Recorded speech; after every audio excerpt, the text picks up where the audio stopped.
জনগণের পক্ষে।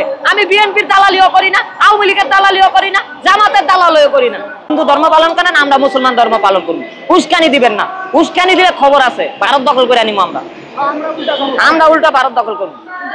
আর হিন্দুদের সাথে আমাদের কোনো ধর্মীয় কোনো বিরোধ নাই, কারণ ধর্ম আমার অলি কিন্তু ওই যে ভারতবর্ষে আজমির শরীফে আছে, এই অলিরে সবাই ভক্ত করে।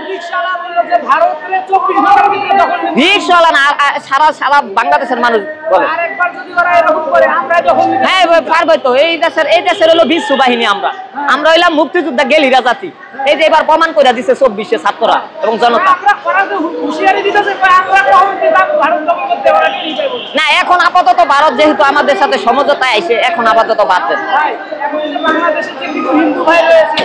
কিছু উচ্ছৃঙ্খল হিন্দু আছে, এরা বুঝে না, এরা ধর্ম বুঝে।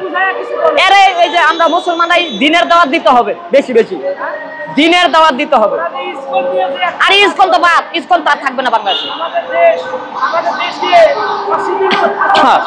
ইসকন বাংলাদেশে থাকবে না, ইসকন বাদ। ইসকন আর এগুলি রাখতে পারবে না, এই আদালত ইসকনকে রাখতে পারবে না। ছাত্রলীগ বাদ হয়েছে না, তাহলে ইসকন বাদ হবে না কেন? ধন্যবাদ ধন্যবাদ। আরো দেখবে, যদি আমি ভালো কথা বলি দেখবেন, না হলে দেখবেন না। আপনারা কেউ বলেন আমি বিএনপির দালাল, কেউ বলেন জাতীয় পার্টির দালাল, কেউ বলেন আওয়ামী লীগের দালাল, এটা ভুল। আবার কেউ বলে ছাত্রকে দালাল, এমনকি আমি বিপিনুরেরও দালালি করি না। এই লোকগুলোরে কি বলবেন? অলরেডি 10,000 জন। এরা ভালো ভালো যদি হয়, আমি জনতার পক্ষে। জনগণ যদি আমাকে ভালো মনে করে আমার বক্তব্য শুনবেন, নালে টিভি বন্ধ করে রাখবেন। না এই যে আপনার কথা যে 10,000 জন শুনতেছে এই মুহূর্তে, তাহলে আপনাকে তো অনেকজন সাপোর্ট করে ভাই।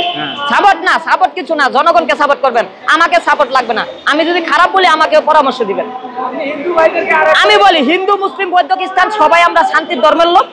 মুসলিম শান্তির ধর্ম, আমরা সবার সাথে ঐক্য চাই, কিন্তু উচ্ছৃঙ্খল করবেন না, বিশৃঙ্খল করবেন না, সবাই ভালো থাকেন। আমি হিন্দু নেতার সাথে প্রতিদিন বসি গিয়া,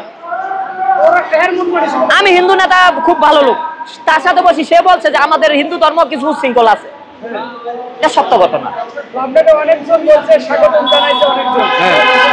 যদি সত্যিকার ইসলাম ধর্মের লোক শান্তি চাইবেন, কোন ধর্মের প্রতি আমাদের কোনো বিভেদ নাই। আল্লাহ তাআলাই তো আমাকে পৃথিবীতে সৃষ্টি করছে নাকি? ধর্ম তো আল্লাহ বিভেদ সৃষ্টি করার কথা না করছে। ধর্মীয় সেন্টিমেন্টে কোনো মারামারি হবে না, হইব রাজনৈতিক স্বার্থ, অর্থনৈতিক স্বার্থ। ধর্মীয় সেন্টিমেন্টে মারামারি করাটা বোকামি, আল্লাহ তাআলা এটা সহ্য করবে না। ধন্যবাদ, আসসালামু আলাইকুম সবাইকে ধন্যবাদ। আমি অসুস্থ, কিছুদিন তো ফেসবুকের বাইরে থাকবো। আলহামদুলিল্লাহ আমি জনগণের পক্ষে এবং সাধারণ ছাত্রদের পক্ষে। জার্জি সালম যদি সাধারণ ছাত্রদের পক্ষ না দেখে মারামারি কাটাকাটি করে, আমরা তার পক্ষে থাকবো না। শ্রমিকের পক্ষে থাকলে, জনগণের পক্ষে থাকলে, ছাত্রগণের পক্ষে আমরা তার পক্ষে আছি। তার উপর জার্জি সালমের উপর যদি কোনো নির্যাতন হয়, আমরা তাকে সাপোর্ট দিব।